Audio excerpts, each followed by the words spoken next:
السلام علیکم ورحمۃ اللہ وبرکاتہ۔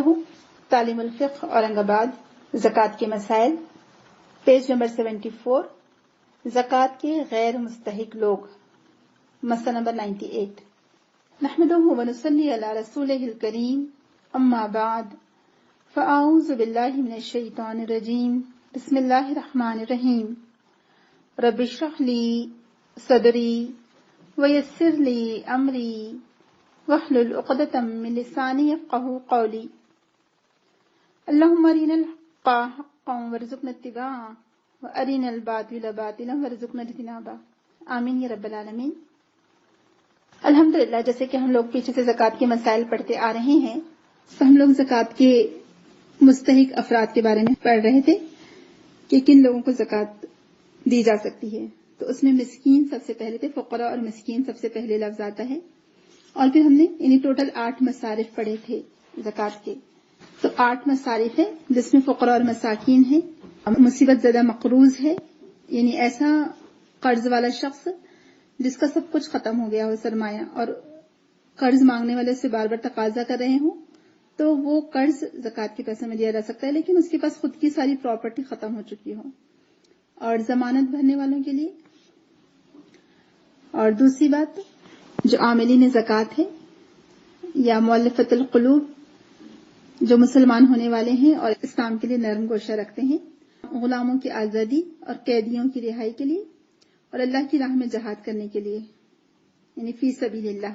اور زکوٰۃ صرف مسلمانوں کو دی جائے گی، لیکن مؤلفۃ القلوب میں ایک بس آتا ہے، مؤلفۃ القلوب یعنی وہ نان مسلم جن کا اسلام کی طرف آنے کا ارادہ ہو، ان کو دی جا سکتی ہے۔ ٹھیک ہے، اب آج ہم زکوٰۃ کے غیر مستحق افراد پڑھیں گے۔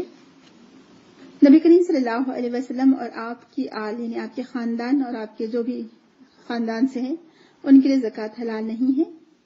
رسول اللہ صلی اللہ علیہ وسلم اور آل رسول مال زکوٰۃ سے بالاتر ہیں۔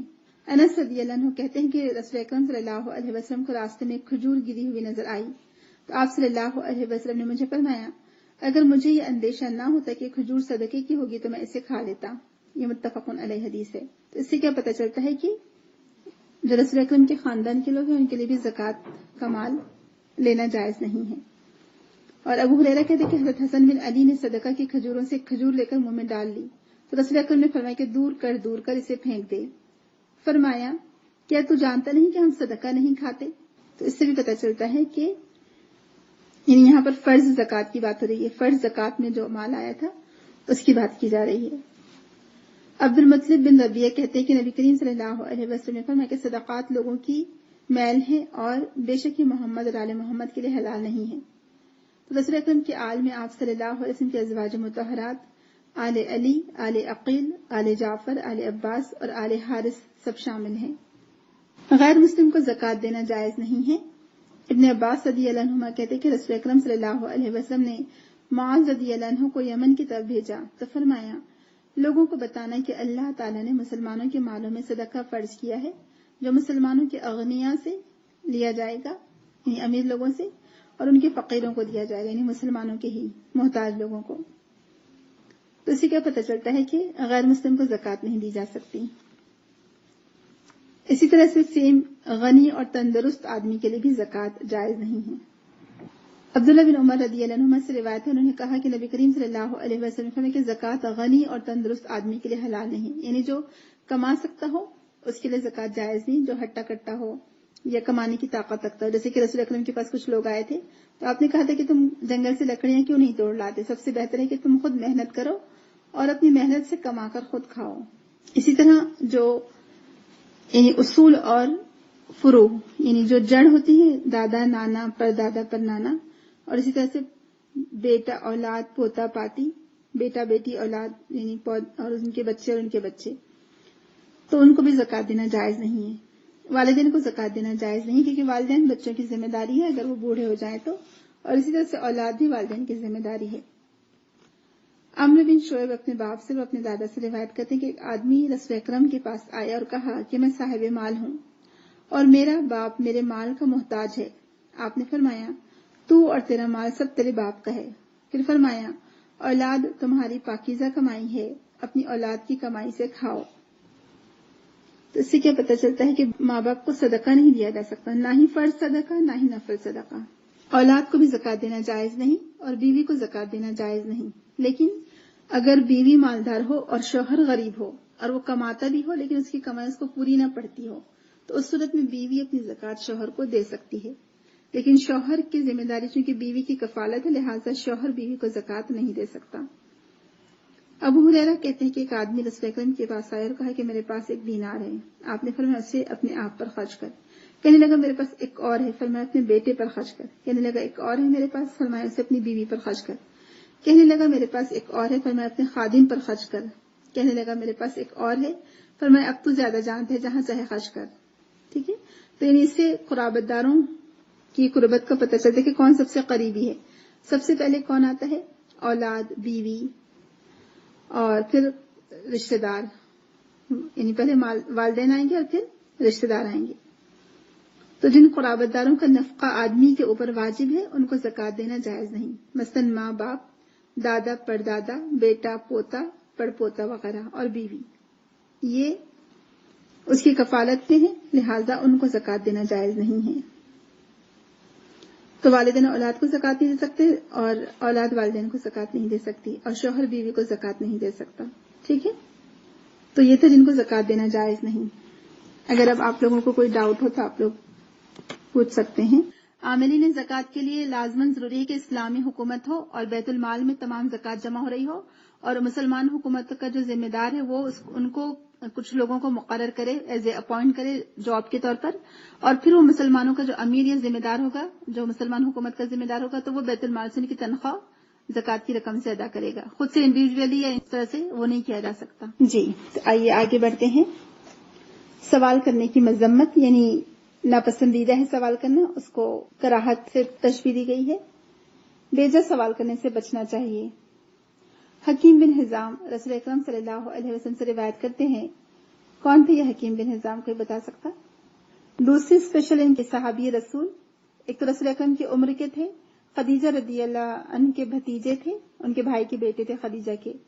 جب یاد ہوگا آپ کو کہ سیرت پڑھی ہوگی آپ نے، تو جب شیب ابی طالب میں سب کو محصور کیا گیا تھا، مسلمانوں کو اور ان کے خاندان کو، رسول اکرم کے خاندان کے لوگوں کو، تو اس وقت اونٹوں پر غلہ لاد کر ان کو ہانک دیا کرتے تھے اس وادی کی طرف تاکہ مسلمانوں کو غلہ اور اناج مل جائے.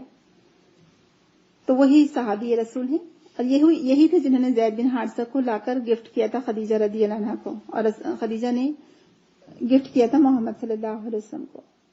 تو بہرحال وہ روایت کرتے ہیں کہ رسول اکرم نے فرمایا اوپر کا ہاتھ نیچے کے ہاتھ سے بہتر ہے. پہلے اپنے بال بچوں عزیزوں کو دو، اور عمدہ خیرات وہی ہے جس کو دے کر آدمی مالدار رہے. اور جو کوئی سوال کرنے سے بچنا چاہے گا اللہ تعالیٰ اس کو بچائے گا، اور جو کوئی بے پرواہی کی دعا کرے اللہ تعالیٰ اسے بے پرواہ کر دے گا، یعنی لوگوں سے بے نیاز کر دینے کی. آپ دیکھیں یہ بھی ایک بہت بڑی کوالٹی، بہت بڑی صفت ہے اصل میں، کہ لوگوں سے بے نیاز ہونا. جو کچھ اللہ تعالیٰ نے لوگوں کو دے رکھا ہے اس سے بے نیاز ہو جانا، یعنی دل میں خواہش اور تمنا نہ رکھنا کہ ہمیں بھی ویسا مل جائے. اس سے کیا ہوتا ہے، انسان کے دل میں حرص اور ہوس بڑھتی ہے. اور بلا وجہ سوال کرنے سے بچنا چاہیے. یعنی رسول اکرم نے اس کو بہت ہی زیادہ ناپسندیدہ قرار دیا ہے کہ زبردستی لوگوں سے مانگتے پھرو. اس سے بہتر ہے کہ تم خود کماؤ محنت سے، اور یا اپنی ضروریات جتنی ہو سکتی اتنی بھی پوری کر لو، بلا وجہ لوگوں سے مانگتے نہ پھرو. اس کو رسول اکرم نے بہت سختی سے ناپسند فرمایا. اور زبیر بن عوام کہتے کہ رسول اکرم صلی اللہ علیہ وسلم نے فرمایا تم میں سے کوئی اپنی رسی لے کر جنگل جائے اور لکڑیوں کا ایک گٹھا اپنی پیٹھ پر اٹھا کر لائے، پھر اسے بیچے اور اس کے سبب اللہ تعالیٰ اس کی آبرو رکھے. ایسا کرنا بہت بہتر ہے سوال کرنے سے. کیا معلوم لوگ اسے دیں یا نہ دیں. سبحان اللہ، کتنی اچھی بات سکھائی گئی. آپ دیکھیں ہمارا دین ہمیں کیا تعلیم دیتا ہے. اور آپ دیکھیں یہی وہ ماحول تھا، یہی وہ تربیت تھی جس کی وجہ سے چند سالوں کے اندر ایسا نقشہ ہمارے سامنے نظر آتا ہے کہ زکوٰۃ دینے والے لوگ تو موجود تھے لیکن زکوٰۃ لینے والا کوئی نہیں تھا. ماشاءاللہ اتنی فراوانی آ گئی تھی، لوگ اتنے خوددار ہو گئے تھے اور لوگوں کو ان کے حق برابر مل رہے تھے. تو اللہ تعالیٰ نے ایسی برکت دے دی تھی کہ کوئی غریب نہیں رہا تھا. یعنی عمر بن عبدالعزیز کے دور تک آتے آتے لوگ غنی ہو گئے تھے، ماشاءاللہ بے نیاز ہو گئے تھے، ان کو محتاجی نہیں رہی تھی الحمدللہ. اور یہی ہونا بھی چاہیے. اور زکوٰۃ دینے کا اصل میں جو سسٹم ہے یا زکوٰۃ کا جو مقصد ہے وہ یہی ہے کہ غربت کا خاتمہ ہو جائے. کم از کم لوگ اس قابل ہو جائیں، یعنی وہ محتاج نہ رہیں، ان کو مانگنے کی ضرورت نہ پیش آئے. اور اسی لیے زکوٰۃ جب آپ دیتے ہیں تو ایسا ہو کہ اتنی زکوٰۃ کم از کم ان کو دیں کہ جس سے وہ کچھ بزنس چھوٹا موٹا شروع کر سکیں اور وہ اپنے پیروں پر کھڑے ہو سکیں، تاکہ اگلے سال ان کو مانگنے کی ضرورت ہی پیش نہ آئے. یہ مقصد ہے زکوٰۃ کا. تو بیجا سوال کرنے والا حرام کھاتا ہے. لا حول ولا قوت الا باللہ. آپ خود سوچ لیں کہ یہاں پر کیا بات بتائے گی کہ بیجا اگر کوئی سوال کرتا ہے تو وہ ایکچولی دیکھا جائے تو وہ حرام کھا رہا ہے. آپ کو مسئلہ نمبر 91 یاد ہوگا جب وہ قبیصہ رضی اللہ عنہ آئے تھے نا ضمانت کے لیے، پیسے مانگنے کے لیے کہ انہوں نے کسی کی ضمانت لی تھی. تو آپ نے کیا فرمایا تھا کہ قبیصہ مانگنا حلال نہیں مگر 3 آدمیوں کو. ایک وہ جس نے ضمانت اٹھائی، بس اس کے لیے سوال کرنا درست ہے. دوسرا جس کو کوئی آفت پہنچی، اس کا مال و اسباب سب کچھ ہلاک ہو گیا ہو تو اس کے لیے سوال کرنا درست ہے. اور تیسرا جس کو سخت حاجت پہنچے، یعنی بھوک لگے، تو جب تک اس کو سخت فاقہ پہنچے، یہاں تک کہ اس کے 3 معقول آدمی گواہی دے دیں کہ ہاں اس کو سخت فاقہ پہنچے، یعنی بالکل ہی بھوکا ہے، تو اس کو بس مانگنا جائز ہے. اور اس کے علاوہ کوئی سوال کرتا ہے تو وہ حرام کرتا ہے، حرام کھاتا ہے. لا حول ولا قوت الا باللہ. اللہ تعالیٰ ہم سب کو محفوظ رکھے بلا وجہ کسی سے مانگنے سے. اللہ تعالیٰ ہم کو ہمیشہ بے پرواہ کر دے. اور مال جمع کرنے کے لیے مانگنا آگ کے انگارے جمع کرنا ہے. ابو ہریرہ رضی اللہ عنہ کہتے ہیں کہ نبی کریم صلی اللہ علیہ وسلم نے فرمایا، جو آدمی لوگوں سے ان کے اموال اس لیے مانگتا ہے کہ اپنا مال بڑھائے، بس وہ آگ کے انگارے مانگتا ہے. اب چاہے تو کم مانگے چاہے تو زیادہ مانگے. لا حول ولا قوت الا باللہ. تو بیجا سوال کرنے والے کے لیے کیا وعید آ رہی ہے، نیچے بھی ابھی حدیث ہم پڑھیں گے. اب آپ لوگوں نے تھوڑے دن پہلے کچھ نیوز پڑھی تھی کہ مکہ میں ایک بوڑھی عورت کہیں سے آ کر آباد ہو گئی تھی، کوئی کنٹری سے، اور وہ الیگلی وہاں پر رک گئی تھی اور وہاں لوگوں سے مانگتی رہتی تھی، یعنی فقیر تھی وہ عورت. لیکن اس نے کہا جاتا ہے کتنے 80,000 ریال جمع کر لیے تھے مانگتے مانگتے. اب آپ خود بتائیے کہ جس کے پاس 80,000 ریال جمع ہو جائے وہ تو خود صاحب نصاب ہو گیا ہے نا، کہ اس کے لیے مانگنا جائز ہے. تو لوگ اگر مال جمع کرنے کے لیے مانگتے ہیں تو اس کا مطلب کیا ہے، وہ حرام کھا رہے ہیں یا آگ کے انگارے ہیں جو وہ مانگ رہے ہیں. کم مانگے یا زیادہ مانگے. سنا تھا آپ لوگوں نے واقعی، اخبار میں بھی نیوز آئی تھی، ہر جگہ یہ نیوز آئی تھی. اس کی وہیں ڈیتھ ہو گئی تھی وہ بڑھیا کی مکہ ہی میں. تو جب اس کے گھر کی تلاشی لی گئی، اس کے لاش وہاں سے برآمد کی گئی تو 80,000 ریال ملے وہاں سے. جی یہاں بہت مشہور واقعہ، یہاں کا بھی شاید میرے خیال سے 4 یا 5 سال پہلے کی بات ہے. جی ہاں. تو ابھی بھی آپ دیکھیں کہ بہت سے لوگ ہیں. آپ نے دیکھا جیسے ابھی انڈیا پاکستان میں تو ان لوگوں نے ایک کیا سمجھنا چاہیے، اس کو کیا کہنا چاہیے کہ ایک بزنس بنا لیا ہے. ابھی کووڈ میں آپ نے دیکھا نا کہ وہ کٹ بانٹے جا رہے تھے، راشن کٹ. تو خبر ملی تھی کہ لوگوں نے، غریب لوگوں نے ہی پورے ان کے چھت تک، ان کے گھر کی چھت تک وہ کٹ جمع کر لیے اور بعد میں اس کو بیچتے رہے. تو یعنی کیوں جمع کر رہے تھے مال؟ وہ زبردستی زیادہ مال اپنی ضرورت کے تحت لینا چاہیے نا لینے والوں نے بھی. تو اسی لیے زکوٰۃ ایسے لوگوں کے لیے بھی حلال نہیں ہے، یا ایسے لوگوں کو دینا جائز نہیں ہے جو ایسا مانگ مانگ کر جمع کرتے ہیں. اور جو غلہ لینے آتے ہیں دروازوں پر، ان کو تو بالکل بھی زکوٰۃ نہیں دینا چاہیے، کیونکہ مسکین وہ نہیں جو ایک ایک 2 لقمے کے لیے لوگوں کے دروازے پر پھرتا ہے. حدیث میں یہ الفاظ آتے ہیں، ابھی آج ہم آخر میں پڑھیں گے، آپ دیکھیے گا. جی آئے دن ایسے واقعات ہوتے رہتے ہیں کہ لوگ زبردستی لوگوں سے مال جمع کرنے کے لیے بس مانگتے ہیں. حالانکہ ضرورت کے تحت انہوں نے مانگنا چاہیے، اگر مانگنا بھی ہے تو جب ضرورت پوری ہو جائے تو رک جانا چاہیے. لیکن وہ تو ایک پیشہ بنا لے گئے نا، بھکاریوں کا ایک پیشہ ہے، ایک پورا گینگ ہے ان لوگوں کا. تو بیجا سوال کرنے والے کا سوال قیامت کے دن اس کے منہ پر زخم کی مانی نظر آئے گا. عبداللہ ابن مسعود رضی اللہ عنہ کہتے ہیں کہ رسول اکرم صلی اللہ علیہ وسلم نے فرمایا کہ جس نے امیری کے باوجود لوگوں سے مانگا وہ قیامت کے دن اس حال میں آئے گا کہ اس کا سوال اس کے منہ پر چھلے ہوئے زخم کا نشان بنا ہوگا. آپ سے کہا گیا کہ کتنی چیز غنی کرتی ہے، انڈر لائن کریے اس کو. آپ سے پوچھا گیا کہ کتنی چیز غنی کرتی ہے، یعنی کون سا انسان آدمی امیر کہلائے گا؟ تو آپ نے فرمایا 50 درہم یا اس کی قیمت کا سونا. اور 50 درہم 17 تولے چاندی کے ہوتے ہیں. لاسٹ ٹائم 52 تولے چاندی کی قیمت کتنی ہوئی تھی انڈین روپیز یا پاکستانی روپیز؟ 35,000. تو آپ 17 تولے چاندی کی قیمت کا اندازہ لگا لیجئے کہ اگر کسی کے پاس 37,000 تھی، ٹھیک ہے، ویری گڈ ماشاء اللہ، جزاکم اللہ خیرا. 37 36 جو بھی سمجھے، 1,000 کا فرق تو آتا ہی رہتا ہے. اب سوچیں کہ 17 تولہ چاندی کی کتنی ہوگی؟ 10,000 ہوں گی شاید. تو جس کے پاس 10,000 یا 10,000 کے برابر چاندی یا سونا ہے تو وہ کیا ہے؟ امیر آدمی ہے، وہ صاحب حیثیت ہے، وہ غنی ہے. تو یہ کرائٹیریا ہے امیر آدمی کا. تو یہ تھا سوال کرنے کی مذمت، یعنی سوال کرنے کے تعلق سے وعید. جو عید الفطر کے مسائل ہے وہ ہم رمضان کے اس میں پڑھ چکے ہیں، لہٰذا وہ چھوڑ دیجئے، وہ آپ کے ایگزام میں نہیں آئے گا کیونکہ یہ زکوٰۃ کے مسائل ہم پڑھ رہے ہیں. بس اتنا یاد رکھیں کہ جو زکوٰۃ الفطر ہوتی ہے، یعنی جو رمضان کے آخری دنوں میں عید کے 2-3 دن پہلے دی جاتی ہے، فطرہ جس کو ہم کہتے ہیں، فطرانہ کہتے ہیں، وہ تقریباً 3.25 کلو یا 2.5 کلو غلے کی صورت میں یا جو بھی ڈرائی فروٹس ہیں اس کی صورت میں دیا جا سکتا ہے. اور وہ تمام جو روزے میں غلطیاں ہوئی ہوں گی اس کا کفارہ ہے، اور یہ عید کی نماز سے پہلے ہی ادا کیا جائے گا. عید کی نماز کے بعد اگر ادا کریں گے تو پھر وہ نارمل صدقہ شمار ہوگا، فطرانہ نہیں ہوگا. اور کچھ علماء اس کے بارے میں کہتے ہیں کہ زکوٰۃ الفطر واجب ہے، بلکہ کچھ کہتے ہیں کہ فرض ہے، تو دینا ضروری ہے. اور صدقہ فطر نماز عید سے پہلے ادا کرنا چاہیے، اگر نماز عید کے بعد ادا کرے تو عام صدقہ شمار ہوگا. اور صدقہ فطر کے مستحق وہی لوگ ہیں جو زکوٰۃ کے مستحق ہیں. تو 3.25 سیر یہ 2.5 کلو گرام کے برابر ہوتا ہے یہ، اور ہر مسلمان غلام، آزاد مرد، عورت، چھوٹا بڑا سب کے لیے دینا ہے، یعنی ایون جو نوکر لوگ ہوتے ہیں ان کو بھی دینا ہے یہ. تو صدقہ فطر کا مقصد کیا ہے؟ روزے کی حالت میں جو گناہ سرزد ہو جاتے ہیں اس سے خود کو پاک کرنا، اور غلے کی صورت میں دینا افضل ہے. اور چاہے کوئی روزے رکھ رہا ہو چاہے روزے نہ رکھ رہا ہو، سب کو دینا فرض ہے یہ. اس کا آخری وقت روزہ افطار کرنے کے بعد شروع ہوتا ہے، لیکن عید سے 1 یا 2 دن پہلے ادا کیا جا سکتا ہے. اچھا، 12,000 بن رہی ہے. ویری گڈ، ماشاء اللہ، جزاکم اللہ خیرن. یعنی 17 تولے چاندی کی قیمت 12,000 بنی. تو اگر آپ کے پاس 12,000 کا کوئی گولڈ یا 12,000 کا کوئی سلور یا 12,000 کی کیش اماؤنٹ ہے تو آپ صاحب حیثیت غنی ہیں، مالدار ہیں. ٹھیک ہے. نفل صدقہ، حرام مال سے دی گئی زکوٰۃ یا صدقہ اللہ تعالیٰ قبول نہیں فرماتا. اسامہ بن عمیر کہتے ہیں کہ میں نے رسول اکرم صلی اللہ علیہ وسلم کو فرماتے ہوئے سنا ہے کہ اللہ تعالیٰ وضو کے بغیر نماز اور حرام مال سے صدقہ قبول نہیں فرماتا. تو ظاہر سے جو چیز قبولیت کا درجہ رکھتی ہے، بلندی کی طرف پرواز کرتی ہے، وہ کیا ہے؟ پاکیزہ کلمات اور پاکیزہ کمائی، یعنی حلال کمائی. حرام کمائی سے آپ کتنا بھی نیک کام کر لیں کوئی فائدہ نہیں ہوگا.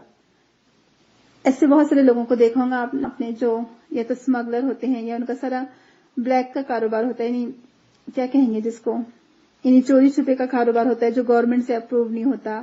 یہ ایسے بہت سارے کاروبار ہیں. تو ایسے لوگ بہت زیادہ غریبوں میں کھانا تقسیم کرواتے ہیں، مسجدوں میں کھانا کھلاتے ہیں، مسجدیں بنواتے ہیں، بار بار خود عمرہ کو جاتے ہیں. لیکن آپ خود بتائیے کہ چوری کرنا یا بلیک سے پیسہ کمانا یا غلط طریقوں سے بزنس کر کے پیسہ کمانا حلال ہو جائے گا؟ اگر آپ عمرے کرتے ہوں، حج کرتے ہوں بار بار، تو ہو سکتا ہے حلال؟ نہیں ہو سکتا. تو اسی لیے اللہ تعالیٰ صرف حلال مال سے دیا گیا صدقہ یا زکوٰۃ قبول فرماتا ہے. حلال کمائی سے ایک کھجور کے برابر دیا گیا صدقہ بھی اللہ تعالیٰ قبول کرتا ہے، اور حلال کمائی سے کیے گئے معمولی صدقے کا اجر و ثواب اللہ تعالیٰ کئی گنا بڑھا کر عطا کرتے ہیں. ابو ہریرہ کہتے ہیں کہ رسول اکرم نے فرمایا، جو کوئی ایک کھجور کے برابر بھی حلال کمائی سے صدقہ کرے اور اللہ تعالیٰ حلال کمائی سے ہی صدقہ قبول کرتا ہے، تو اللہ تعالیٰ ایسے صدقے کو دائیں ہاتھ میں لیتا ہے، پھر اس کے مالک کے لیے اسے پالتا، یعنی بڑھاتا رہتا ہے، جس طرح تم میں سے کوئی اپنا بچھیرا پالتا ہے، یہاں تک کہ وہ صدقہ پہاڑ کے برابر ہو جاتا ہے. سبحان اللہ. اور کتنی اچھی مثال سے تشبیہ دی گئی ہے کہ آپ دیکھیں، جن لوگوں کو بکریاں یا گائے بھینس وغیرہ پالنے کی عادت ہوتی ہے، وہ لوگ دیکھتے ہیں کہ جیسے کیسے بچہ بھی چھوٹا سا تھا پھر بڑا ہوتا ہے، اور پھر اس کو جو مالک ہوتا ہے کتنا، یعنی بچوں کے لیے کتنا کیئر کی جاتی ہے نا، ایون چاہے وہ جانور کے ہی بچے کیوں نہ ہو. تو جیسے وہ جانور کے بچے پروان چڑھتے ہیں، ایسے ہی اللہ تعالیٰ حلال مال سے دیا گیا صدقہ اس کو اس طرح سے پروان چڑھاتا ہے، یعنی اتنے گنا بڑھا دیتا ہے اس کا اجر. ہم میں سے ہر ایک کو کیا چاہیے دیکھا جائے تو، یا ہم کیا چاہتے ہیں کہ ہم کو اجر ہی ملے. اسی لیے آپ دیکھیں نا کہ صدقہ، اور اسلامی ہسٹری میں اگر آپ دیکھیں گے تو اس کی یعنی بہت زیادہ مثالیں آپ کو قربانیوں کی مثالیں نظر آئیں گی. اور دیکھیں، زکوٰۃ تو فرض ہے، وہ تو ہر حال میں آپ کو ادا کرنا ہے، لیکن نفل صدقہ تو آپ کبھی بھی بار بار بھی نکال سکتے ہیں، اور نکالنا چاہیے، کیونکہ انسان کے مال میں اس کے سائل کا بھی حق ہے، صرف وہی خود اس کا مالک نہیں ہوتا مال کا. تو للسائل والمحروم کا لفظ آتا ہے نا قرآن میں کہ تمہارے مال میں مانگنے والے کا، سائل کا اور محروم کا، دونوں کا حق ہے. مانگنے سے مراد یہاں پر یہ وہ فقیر نہیں جو ایک ایک دو لقمے کے لیے گھومتا پھرتا دروازوں کے آگے، بلکہ مانگنے والے سے مراد، سوال کرنے والے سے مراد وہ تنگ دست ہے جو کسی وجہ سے قرض مانگتا ہے کیونکہ اس کی کمائی اس کو پوری نہیں پڑتی ہے. تو سبحان اللہ، اللہ تعالیٰ اس طرح سے وہ بڑھاتا ہے. جی، سفید پوش. اور ہم میں سے کون نہیں چاہیں گا، آپ دیکھیں کہ اس کو اللہ تعالیٰ کا قرب حاصل ہو، یا اللہ تعالیٰ کی طرف سے اس کو اجر ملے، یا اللہ تعالیٰ اس کو اس کا اجر کئی گنا بڑھا کر دے. ہم میں سے ہر ایک خواہش کرے گا اس کی. اور یہ مال کے ذریعے سے یا جو بھی اللہ تعالیٰ نے ہم کو نعمتیں دی ہیں اس کے ذریعے سے ہم اللہ تعالیٰ کا قرب حاصل کر سکتے ہیں کہ ہم جو کچھ اللہ نے ہم کو دیا ہے اس میں سے ضرور ہم خرچ کریں یا اس کو دیں اللہ تعالیٰ کے راستے میں مستحق لوگوں کو. اور صدقہ اللہ تعالیٰ کے خصوصی فضل و کرم کا باعث بنتا ہے. سبحان اللہ. اسی لیے یعنی غنی اتنے ہونا چاہیے نا کہ اس لیے نہیں کہ ہم دنیا کمانے کے لیے غنی ہوں یا دنیا کو دکھانے کے لیے غنی ہوں، بلکہ غنی اس لیے ہوں کہ ہمیشہ دینے والے بنے، کبھی لینے والے نہ بنے. اور جتنا دیں گے اللہ تعالیٰ کے راستے میں اتنا بڑھتا جائے گا، کیونکہ اللہ تعالیٰ کی طرف سے اس میں برکت شامل رہے گی. ابو ہریرہ رسول اکرم سے روایت کرتے کہ آپ نے فرمایا ایک شخص جنگل میں کھڑا تھا، اس نے بادل سے آواز سنی. کسی نے آواز دی کہ فلاں آدمی کے باغ کو پانی پلاؤ. چنانچہ بادل ایک طرف چلا اور اپنا پانی ایک سنگلاخ زمین پر انڈیل دیا. اچانک نالیوں میں سے ایک نالے نے سارا پانی جمع کر لیا. وہ آدمی پانی کے پیچھے چلا، دیکھا کہ ایک شخص اپنے باغ میں کھڑا ہے اور اپنے بیلچے سے پانی ادھر ادھر تقسیم کر رہا ہے. اس آدمی نے کہا، اللہ کے بندے تمہارا کیا نام ہے؟ اس نے کہا، فلاں فلاں. وہی نام جو اس نے بادل سے سنا تھا. یعنی جو سامنے والا تھا اس نے کہا کہ اے اللہ کے بندے تو میرا نام کیوں پوچھتا ہے؟ تو اس نے سوال کرنے والے نے کہا کہ میں نے اس بادل سے جس کا یہ پانی ہے آواز سنی تھی کہ فلاں کے باغ کو پانی پلا اور تیرا نام لیا. میں جاننا چاہتا ہوں کہ تو اپنے باغ میں کیا کرتا ہے. اس نے کہا، جب تو نے پوچھا ہے تو میں بتا دیتا ہوں کہ جو کچھ میرے باغ میں پیدا ہوتا ہے 1/3 حصہ صدقہ کر دیتا ہوں، 1/3 میں نیا یعنی باغ میں جو گرو کرنے اس میں وہ لگاتا ہوں، جو جس سے میرے باغ میں جو کچھ پیدا ہوتا ہے، اور اس کا 1/3 صدقہ کر دیتا ہوں اور 1/3 سے میرے جو اہل و عیال ہیں وہ کھاتے ہیں. تو آپ دیکھیں اس سے کیا پتہ چلتا ہے کہ اللہ کے راستے میں دینے سے مال کبھی کم نہیں ہوتا بلکہ اور بڑھتا ہے، اس میں برکت پیدا ہو جاتی ہے. تو اللہ کے راستے میں بھی دینا چاہیے. آپ لوگوں نے باغ والوں کا واقعہ پڑھا ہوگا نا، سورہ قلم میں جو آتا ہے.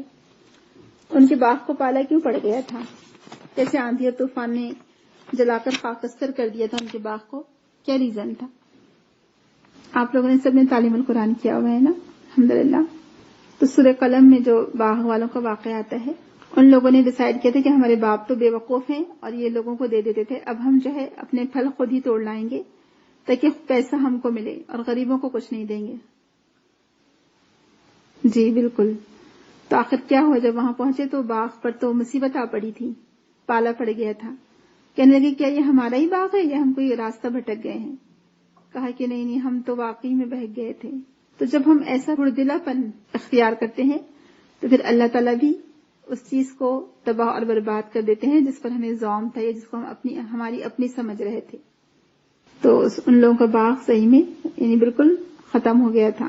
پھر آخرکار ان لوگوں کو احساس ہوا اور انہوں نے فوراً توبہ کی، رجوع کیا اور آئندہ نہ کرنے کا عزم کیا. تو صدقہ اللہ تعالیٰ کے غصے کو دور کرتا ہے اور بری موت سے بچاتا ہے.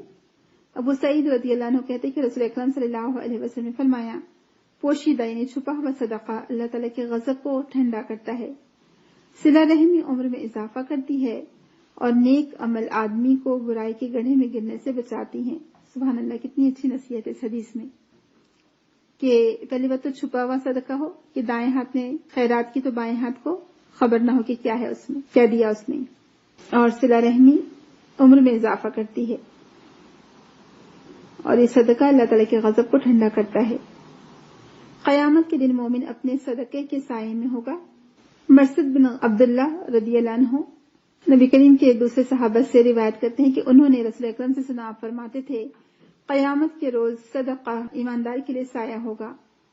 سبحان اللہ، اس سے بڑھ کر آنر کیا ہو سکتا ہے، اس سے بڑھ کر بے فکری کیا ہو سکتی ہے کہ اگر آج ہم صدقہ دیتے ہیں یعنی نفل صدقات دیتے ہیں تو اس کا بھی اجر کتنا زیادہ ہے کہ جب اتنا سورج نزدیک ہوگا، محشر کا دن کیسا ہوگا ہم امیجن کر سکتے ہیں.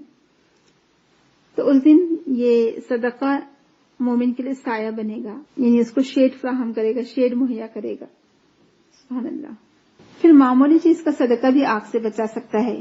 عدی بن حاتم کہتے ہیں کہ رسول اکرم صلی اللہ علیہ وسلم کو میں نے فرماتے ہوئے سنا ہے، اتقوا النار ولو بشق التمر، جہنم کی آگ سے بچو خواہ کھجور کا ایک ٹکڑا ہی دے کر بچو۔ سبحان اللہ، آپ دیکھیں ہمارا دین کتنا ہمیں موٹیویٹ کرتا ہے، کتنا ہمیں چھوٹی چھوٹی باتوں پر اجر کی امید دلاتا ہے۔ کہیں ملیں گے آپ کو ایسی بات؟ کہیں پر بھی نہیں ملے گی۔ یعنی ایک کھجور کا ٹکڑا کتنا ہو سکتا ہے آپ بتائیے؟ اور اس زمانے میں کھجور سب سے زیادہ سستی چیز مانی جاتی تھی، لیکن اس سے بھی کیا بتایا جا رہا ہے کہ وہ آگ سے بچا سکتے ہیں آپ کو، معمولی صدقہ بھی۔ اور افضل ترین صدقہ پانی پلانا ہے۔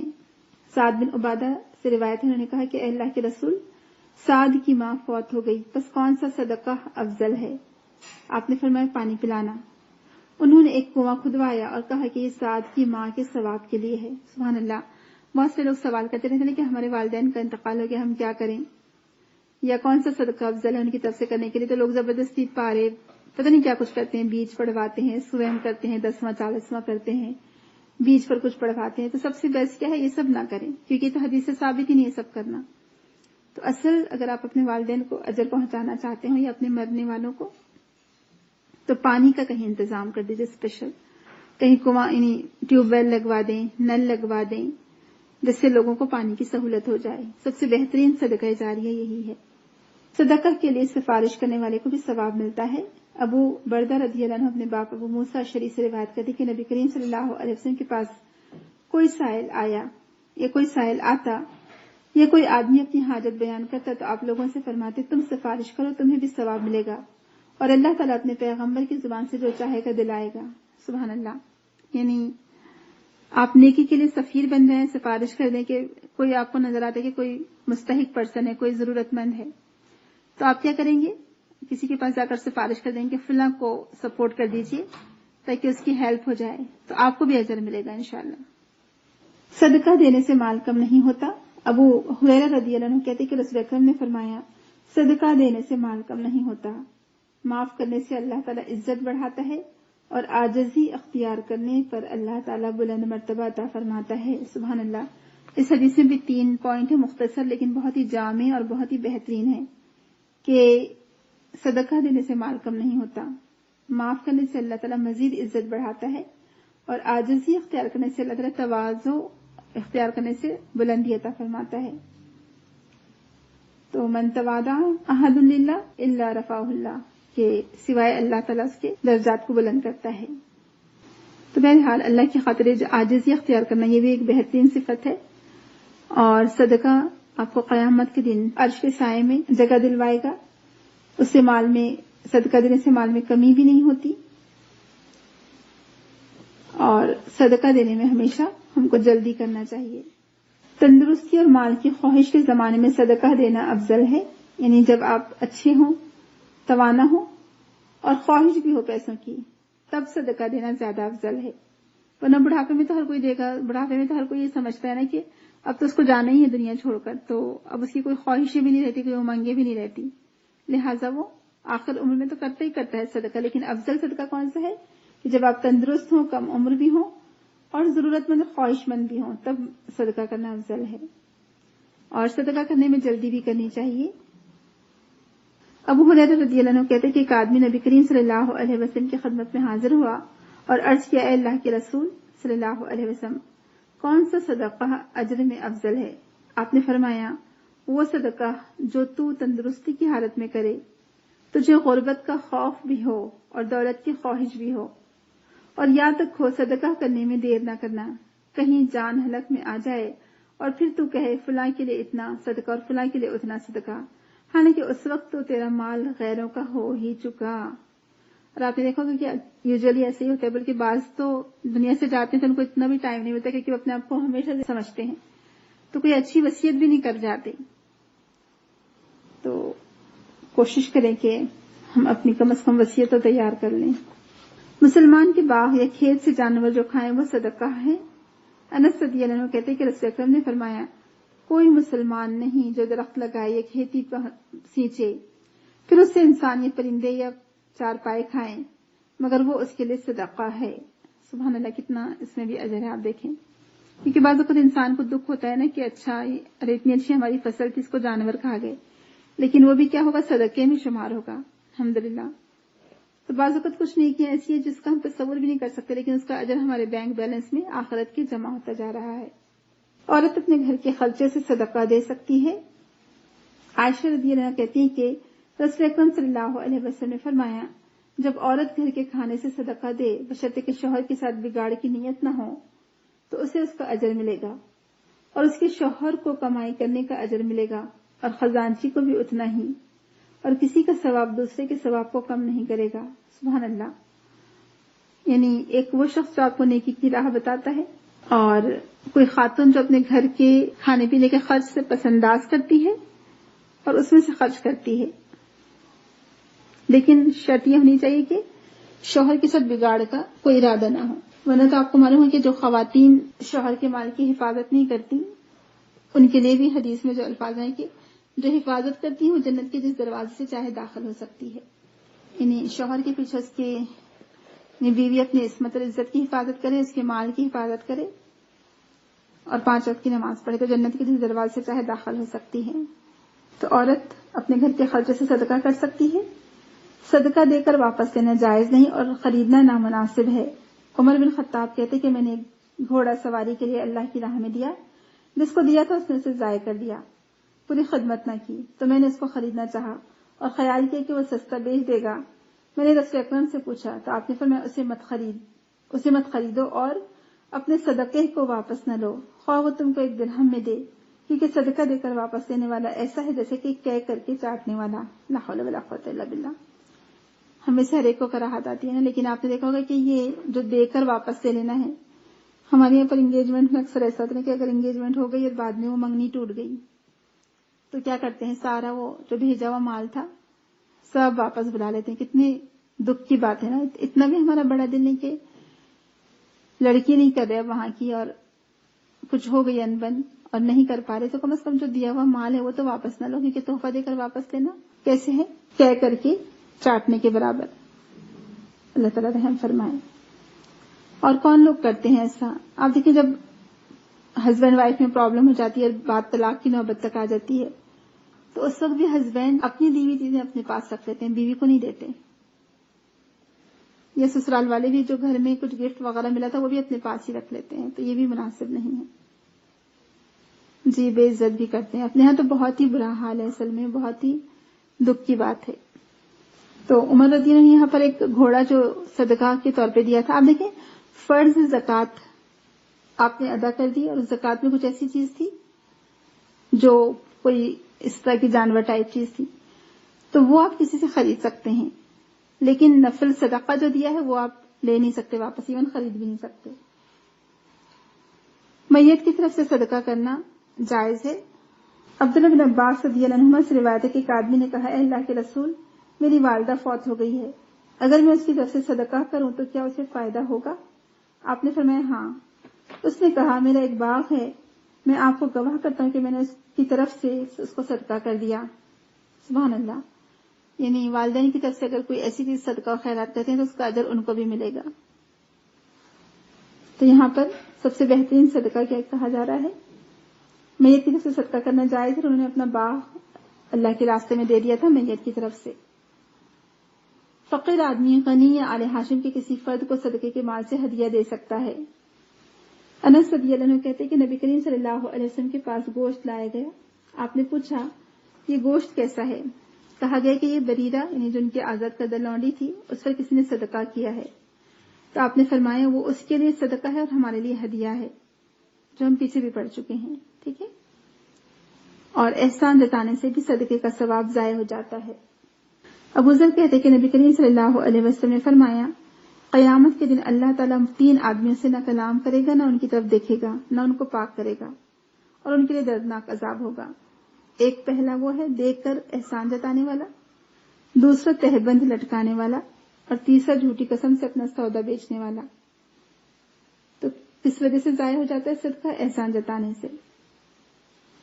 کچھ لوگوں کی عادت ہوتی ہے ہمیشہ جتاتے ہیں نا کہ ہم نے تو فلاں کو یہ دیا تھا، فلاں کو وہ دیا تھا، یا پن پوائنٹ کر کے بتاتے کہ دیکھ رہے ہو فلاں نے جو ڈریس پہنے یہ میں نے دی تھی ان کو، یا ہم نے دیے تھے۔ تو یہ چیز غلط ہے، اور ہر نیکی کا کام صدقہ ہے۔ الحمدللہ ہمارا دین بہت براڈ ہے، وسیع ہے۔ کل معروف صدقہ، رسول اکرم نے فرمایا کہ ہر نیکی کا کام صدقہ ہے، ایون مسکرانا بھی صدقہ ہے، کسی کو اچھا مشورہ دینا صدقہ ہے، راستے سے تکلیف دہ چیز کا ہٹا دینا وہ بھی صدقہ ہے۔ تو یہ تھے آپ کے نفل صدقہ کے بارے میں۔ اب اگر آپ کو کچھ پوچھنا ہو تو پوچھ سکتے ہیں۔ سبحانک اللہم و بحمدک، نشہد ان لا الہ الا انت، نستغفرک و نتوب الیک۔ السلام علیکم و رحمۃ اللہ وبرکاتہ۔